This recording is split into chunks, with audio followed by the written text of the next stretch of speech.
Fala aí, pessoal, beleza? Como é que vocês estão? Iniciando mais um acompanhamento mensal, vamos falar sobre o HGCR, o novo relatório dos fundos HG, que vocês já devem estar cansados de ouvir, mas vamos falar sobre o HGCR, principalmente para quem viu o vídeo do HGLG. Lembra que eu citei bastante a parte da compra lá daqueles três fundos, daqueles três CRIs, desculpa, que provavelmente foram o HGCR que comprou do HGLG, e agora eu vou falar sobre a ótica do HGCR, beleza? Mas bora para o relatório gerencial, e antes de começar o relatório gerencial, aquela curtida básica que eu tenho certeza que você vai fazer agora. Fez, beleza? Então bora pro relatório gerencial de abril.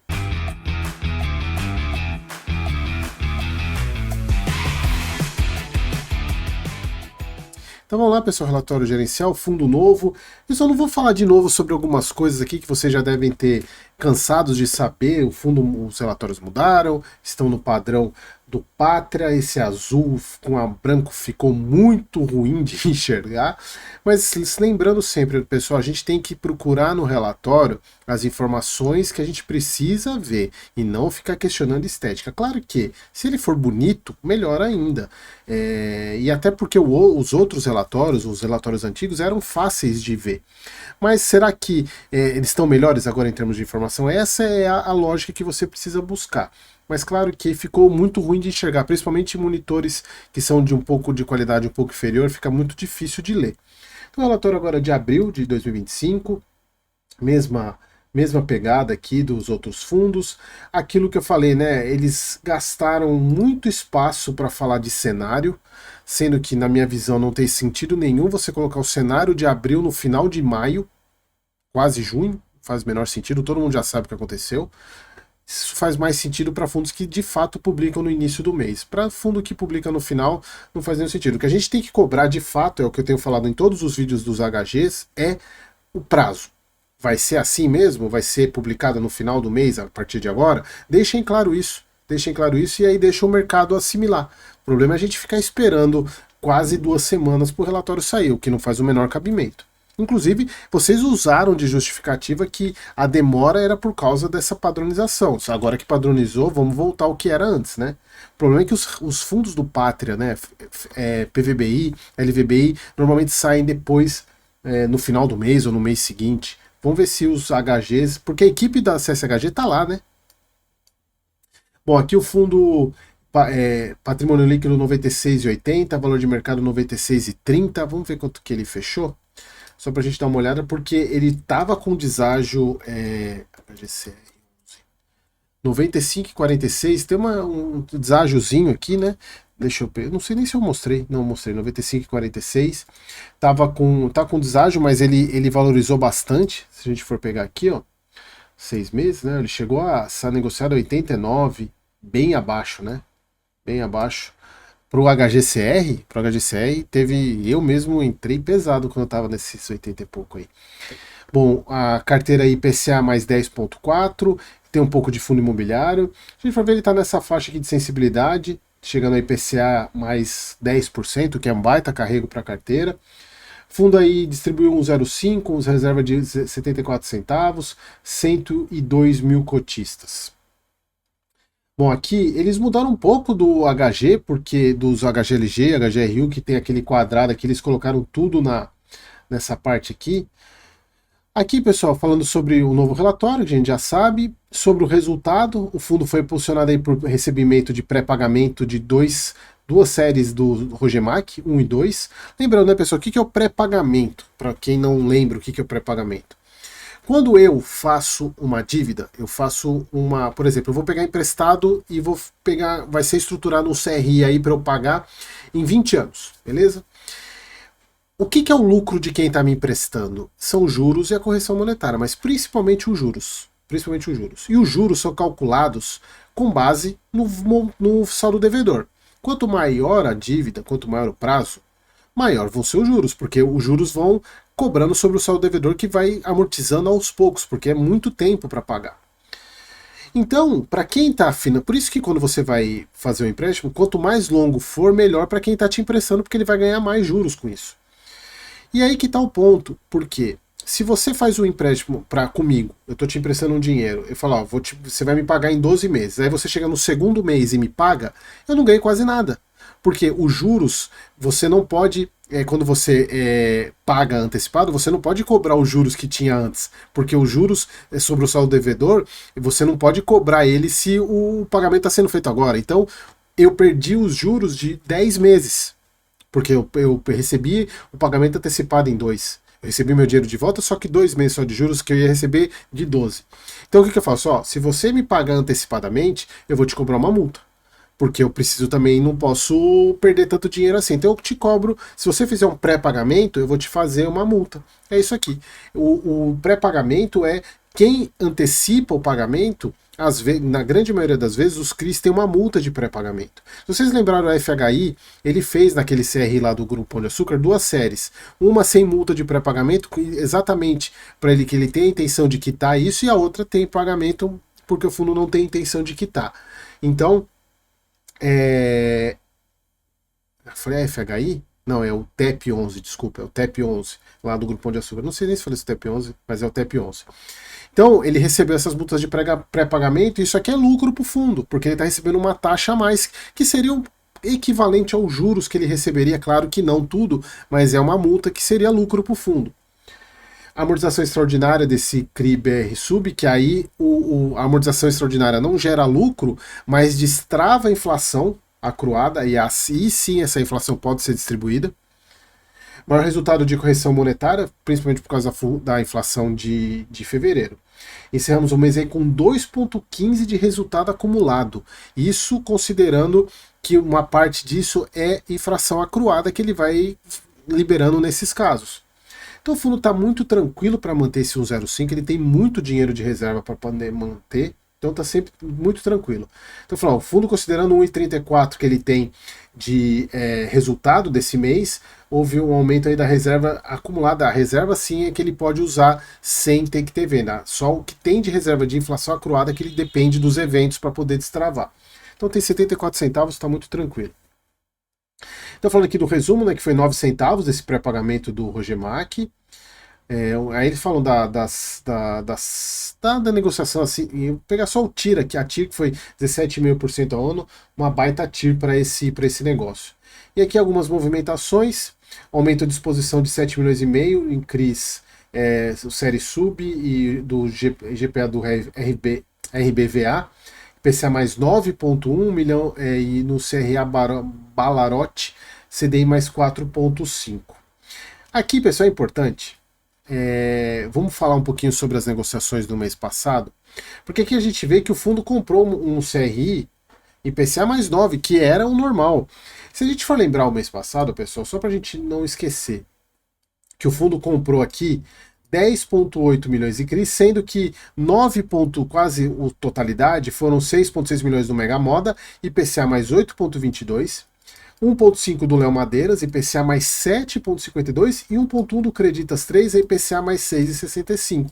Não justificaram esse mês o porquê dessas compras, não estão nem aí. Esse aqui é um ponto, a gente fica se preocupando muito com a questão do relatório, nossa, o relatório é isso, é aquilo, mas o que importa mesmo é isso. Por que o fundo fez isso e ele não explicou. E aí, no fundo, a dúvida é, essa compra foi feita do HGLG? Como o trimestral não tinha saído no mês passado, não dava para a gente ter tanta informação. E aí eu fui atrás. Como eu mostrei no vídeo da HGLG, eu mostro agora. Eu peguei lá... Opa, não é este aqui. O que é isso aqui? Não é isso aqui não. Cadê? É esse aqui. O fundo, ele... Os 3 CRIs, Mega Moda, Léo Madeiras e Creditas. Eu já mostrei, para quem viu o vídeo do HGLG, já viu esse gráfico aqui, essa tabela, mas eu mostrei sobre a ótica do HGLG. Vou mostrar sobre a ótica do HGCR. Nos 3 CRIs, ele pagou 9,2 milhões. Olha só, pessoal, se a gente for ver, o fundo, ele comprou 9,2 milhões, porém, quanto que ele ficou de patrimônio desse valor? Só a gente somar isso aqui. Olha só, como isso foi ruim para o fundo. 6 milhões. Só nessa brincadeira, ele teve uma perda aí de mais de 2 milhões de patrimônio. Está vendo, pessoal? E aqui a gente vê na prática qual é o efeito de você comprar H numa taxa que não condiz com a taxa de mercado. Porque o fundo comprou ativos aqui Principalmente esses dois aqui, ele pagou quase que o valor de face. Só que esses ativos, se vocês pegarem na taxa média do fundo, eles estão com uma taxa maior, um pouquinho maior. Então foi quase o valor de face. E quando o fundo incorpora esses CRIs para dentro, essa nova leva de CRIs, elas são marcadas de acordo com a marcação dos CRIs que já estavam na carteira. E aí você tem uma pancada, porque nesse momento ainda a curva de juros estava alta, continua alta, né? Mas ainda está aberta. Ela deu uma fechadinha agora há pouco, mas ela continua bem aberta. Então isso marca o valor unitário dos CRIs para baixo. Então se você compra, se você tem um CRI que está sendo negociado no mercado, e a gente viu, principalmente o do Creditas, a IPCA mais 9, e você compra ele a IPCA mais 6, na hora que você incorpora ele para o patrimônio, ele é marcado a IPCA mais 9. O que acontece com o preço unitário dele? Despenca. Negativo. Entenderam? E aqui, pessoal, tem, claro, porque aqui eu estou pegando o informe trimestral, os valores do trimestral. Tem variações aí do mês atual agora. Mas aqui só para vocês verem o impacto negativo que foram essas compras para o HGCR. Para o HGLG, foi como eu falei no vídeo, foi sim, ele simplesmente ele vem para ele foi excelente, porque ele vendeu a valor de face, vendeu o ativo a IPCA mais 6, que ele, sim, não faz o menor sentido, teve até ganho para ele, e ele fez caixa para poder pagar aquela operação. E aqui, voltando, pessoal, isso aqui que eu tô falando é a minha opinião, tá? Não existe nada que comprove que a operação foi feita entre os dois, porque não tem a informação. Mas a gente olhando as operações, a gente vê que tanto o patrimônio do HGLG de FI, de CRI, diminuiu, como o do HGCR aumentou. E muito próximo os valores, muito próximo. As diferenças são basicamente as marcações a mercado.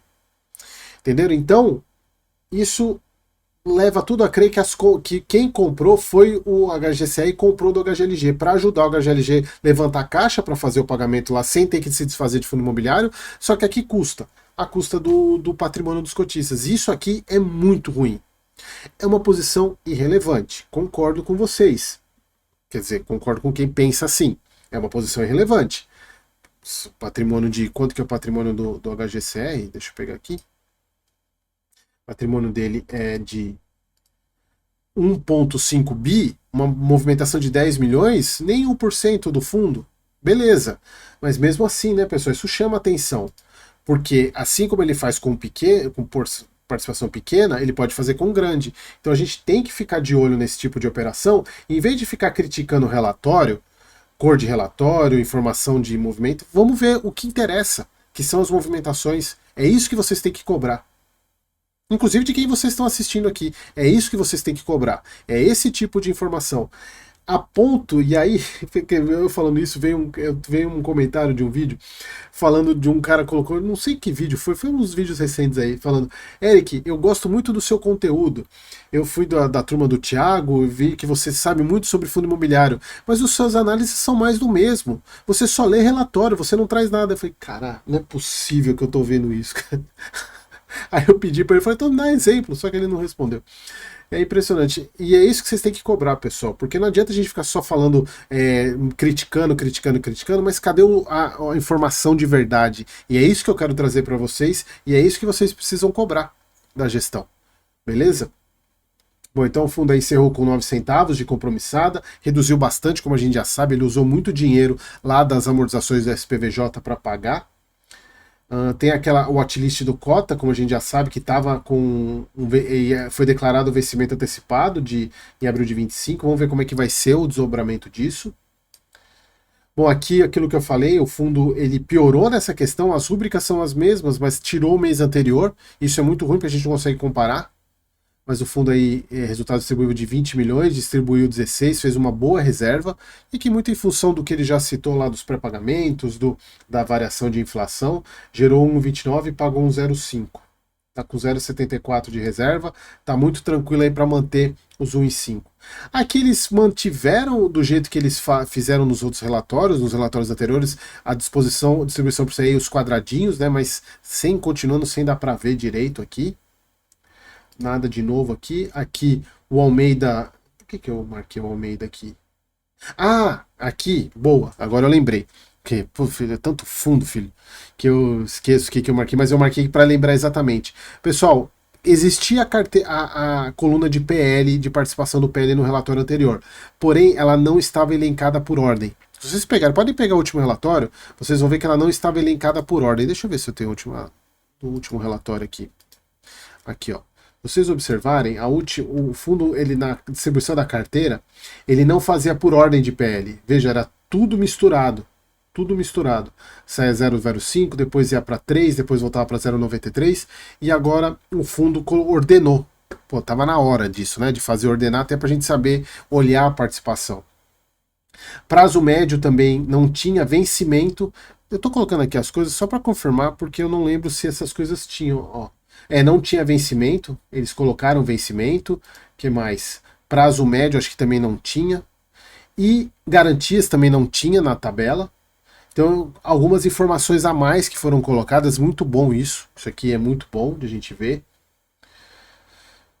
Carteira de fundos imobiliários, apresentando, assim como os outros fundos, apresentando a carteira de fundos imobiliários, o que é muito bom, para a gente entender o que, que o fundo está fazendo, qual é a estratégia dele. 10 fundos imobiliários aí, a maior parte é SPVJ, Game 11, Canip, são bons fundos, tem fundo da casa, agora Bari, CPTS, a gente vê são bons fundos, fundos líquidos que ele tem, então isso é positivo a gente entender quais são os fundos que ele tem. As compromissadas, aqui, explicação, coisa que eles não tinham feito, aqui as regras para compromissadas, muito bom isso também. A compromissada não pode passar de 10% do patrimônio. A compromissada só é feita se o custo dela for vantajoso. Acho que isso é meio óbvio, né? Mas o óbvio às vezes precisa ser dito. E aqui a gente viu o pagamento que ele fez, né? Reduzindo lá quando teve amortização. E é bom a gente acompanhar isso, né? Isso é bom.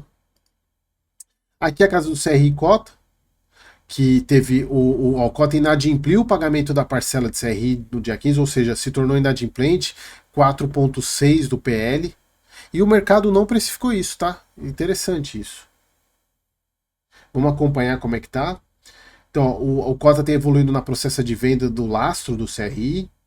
Então, a cota foi notificada a realizar o pagamento do saldo devedor total dos créditos imobiliários devidos em 5 de maio, mediante o pagamento não foi pago. Então foi aí. Então nesse rolê, vamos ver se no mês que vem tem alguma atualização sobre isso. Beleza, pessoal? Era isso. No fundo, eu acho que os relatórios melhoraram, tá? Tirando essa questão da cor, mas eu acho que os relatórios melhoraram sim. Beleza, pessoal? Espero que vocês tenham gostado. Até o próximo vídeo.